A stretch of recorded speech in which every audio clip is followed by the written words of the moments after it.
सीमा के बालों में बचपन से बहुत जुएं थीं। इसका कारण था सीमा का कई कई दिन सिर को ना धोना, ना ही सिर की सफाई करना। ये आदत उसके बड़े होने पर भी नहीं छूटी। जब वो कॉलेज गई तो कोई भी उसका दोस्त बनने को तैयार नहीं था। सब लड़कियां उससे नफरत करती थीं। यार मेघा, जरा अपना हेयर ब्रश तो देना, मैं लगता है घर पर ही भूल आई हूँ। ना बाबा ना, तेरे बालों में तो जुएं हैं, तुझे तो मैं अपना हेयर ब्रश कभी भी ना दूं।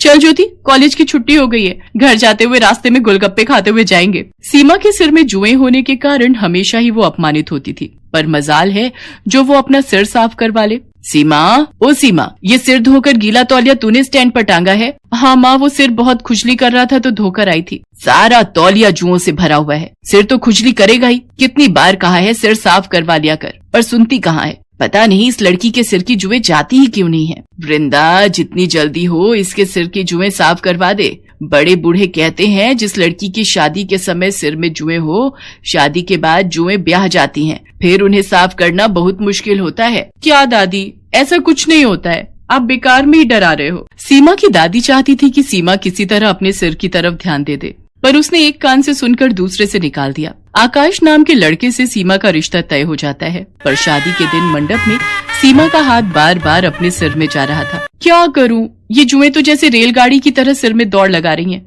जुड़ा होने के कारण उन्हें रेंगने के लिए जगह जो नहीं मिल रही होगी। अरे मत घूमो। सीमा, आकाश, एक दूसरे के गले में जयमाला पहनाओ। क्या हुआ सीमा, तुम बार बार अपने सिर में खुजली क्यों कर रही हो? वो पता नहीं, मेरे जूड़े में लगी पिनें चुभ रही हैं। कितनी बार इसे बोला था अपना सिर साफ कर ले, नहीं तो जुएं खुजली करेंगी, पर ये लड़की मेरी सुनती कहाँ है। अब शादी के बाद किस किस से छुपाएगी। सीमा की शादी हो जाती है, पर वो अपने सिर को हमेशा घूंघट से ढक कर रखती थी। सीमा बहू, तुम सचमुच बहुत संस्कारी हो, पर हमारे यहाँ सिर ढकने की कोई जरूरत नहीं है। हम अपनी बहुओं से पल्ला नहीं रखवाते। माँ जी, मुझे सिर पर पल्ला रखना अच्छा लगता है। सीमा जब अपने कमरे में जाती तो आकाश के सो जाने के बाद वो सिर को बुरी तरह खुजाने लगती। वो बाथरूम में खड़ी होकर अपनी जुओं वाली कंघी से सिर को काटने लगती, जो उसकी माँ ने उसे छुपाकर पर्स में रखने को दी थी। 2-3 दिन तक तो ठीक रहा, पर एक दिन आकाश अचानक चिल्ला उठा।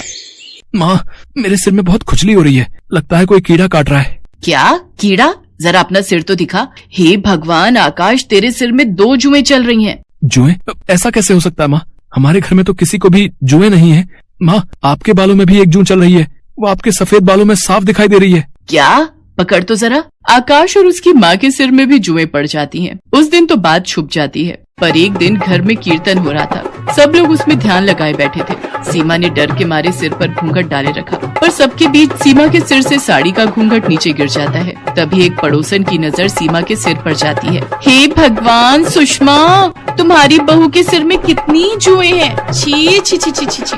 राम राम राम, जुएं वाली बहू है सुषमा की। खबरदार जो मेरी बहू के खिलाफ एक लफ्ज भी बोला। अरे हो जाती हैं जुएं किसी न किसी के सिर में, पर इनसे छुटकारा भी तो पाया जा सकता है। तुम्हारी बहू बेटियों के सिर में कभी जुएं नहीं पड़ी जो तुम मेरी बहू के पीछे पड़ गई हो। माँ जी कितनी अच्छी है जो मुझे सपोर्ट कर रही हैं। कहीं ना कहीं गलती तो मेरी ही है। अगर आज मैं अपना सिर साफ रखती तो मेरे सिर में जुएं ना होती, तो माँ जी को यूं अपमान न झेलना पड़ता। मैं जुओं का इलाज करूंगी, अपने सिर को बिल्कुल साफ रखूंगी। मैं माँ जी को निराश नहीं होने दूंगी। अगले दिन ही सीमा एक अच्छे स्किन के डॉक्टर से मिली और कुछ खाने और लगाने की अच्छी दवाइयाँ लिखवाकर उसने अपना ट्रीटमेंट शुरू किया। रेगुलर इलाज करने से धीरे धीरे सीमा के सिर की जुएं कम होने लगी, और एक दिन ऐसा आया जब उसके सिर में एक भी जू नहीं थी। उसका पूरा सिर साफ हो चुका था। थैंक यू डॉक्टर, आज आपके कारण मुझे अपने सिर की जुओं से छुटकारा मिल गया। सचमुच मेरा तो बहुत सिर दर्द रहता था, हर समय बेचैनी होती थी। सीमा बहुत खुश थी। आज उसने अपने सिर को घूंघट से नहीं ढका था। वो सम्मान से अपने साफ और सुंदर बाल खोलकर बेझिझक घूम सकती थी। ये देखकर सीमा की सास और आकाश बहुत खुश थे। सीमा की माँ और दादी को जब ये बात पता चलती है तो वो भी चैन की सांस लेते हैं कि आखिर सीमा ने अपने सिर की देखभाल के बारे में सोचकर हमेशा के लिए जुओं से छुटकारा पा लिया।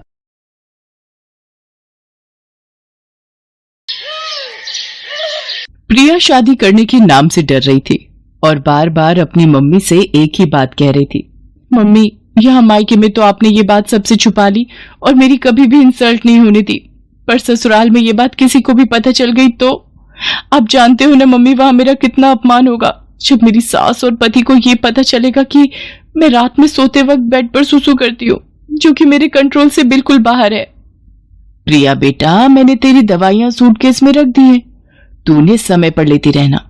तू घबरा मत, डॉक्टर ने भी तो यही बोला है ना कि तुम्हें तनाव बिल्कुल भी नहीं लेना है और रात को सोने से पहले सुसु करके सोना, तो तुम्हें ही परेशानी नहीं होगी।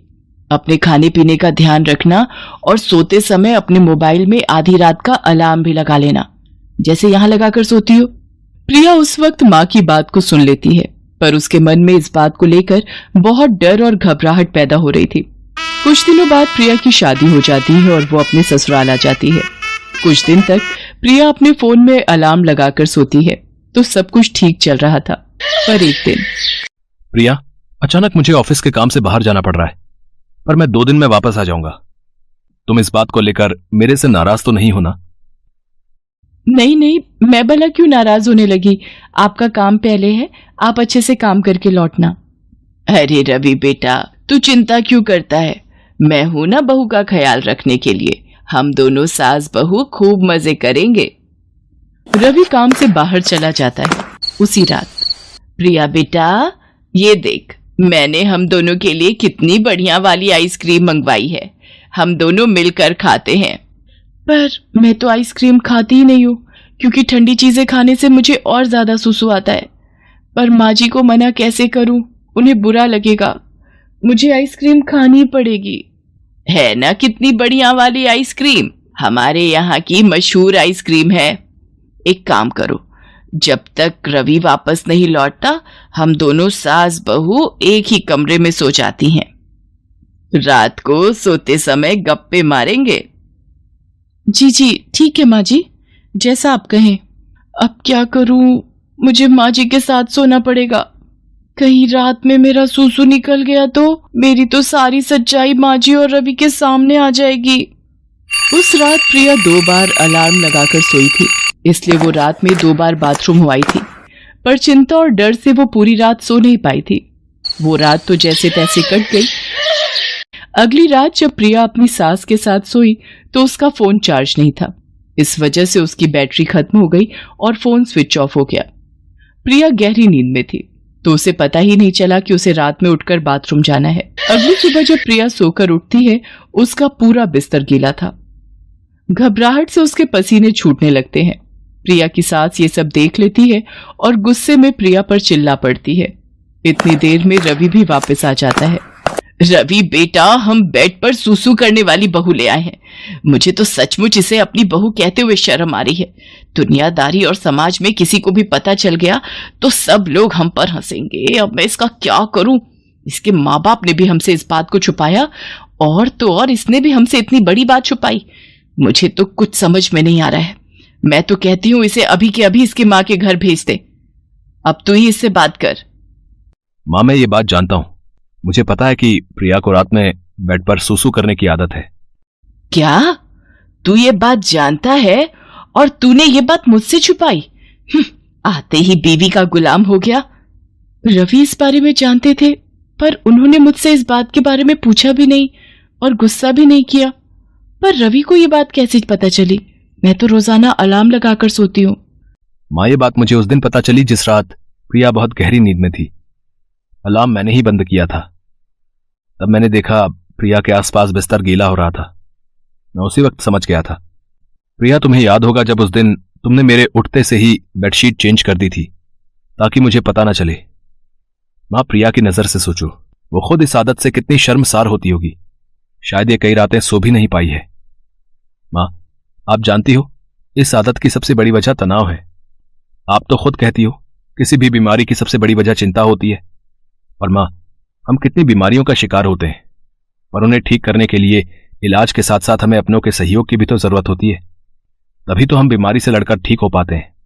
माँ, इस वक्त प्रिया जिस जगह खड़ी है शायद हम दोनों उसका अंदाजा भी नहीं लगा सकते। इस वक्त प्रिया को हम दोनों के सहयोग की बहुत जरूरत है।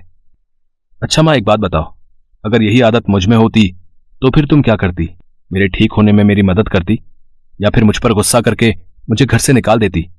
माँ, अगर आप प्रिया को इस घर में नहीं रख सकती तो मैं प्रिया को लेकर कहीं और चला जाऊंगा। रवि की बातों को सुनकर प्रिया की आंखों में आंसू भर आते हैं और वो रो पड़ती है। सचमुच रवि एक अच्छा पति होने के साथ साथ एक अच्छा इंसान भी था। मुझे माफ कर दे बेटा, तू ये घर छोड़कर चला जाएगा तो मैं किसके सहारे रहूंगी? मुझसे बहुत बड़ी गलती हो गई प्रिया बहू, मुझे माफ कर दो। मुझे तुम्हें समझना चाहिए था, न कि तुम्हारी कमी को ढूंढना चाहिए था। एक माँ होकर भी मैं तुम्हारी परेशानी को समझ नहीं पाई। नहीं माँ जी, आप मेरी माँ हो और माँ कभी अपने बच्चों से माफी नहीं मांगती। मैं सचमुच कितनी भाग्यशाली हूँ जो मुझे पति के रूप में रवि और माँ के रूप में आप मिले। प्रिया अपनी सास के गले लग जाती है। ये देखकर रवि भी बहुत खुश होता है। प्रिया अब रात में तरल पदार्थ ज्यादा नहीं लेती थी और समय पर सोती थी। प्रिया रात में कभी अलार्म से ना उठ पाए तो रवि उसे उठा देता था ताकि प्रिया को रात में कोई परेशानी ना हो। प्रिया की सास और रवि प्रिया को खुश रखते थे। धीरे धीरे रवि और सास के सहयोग से कुछ समय में ही प्रिया की ये आदत पूरी तरह से छूट जाती है। Thanks for watching.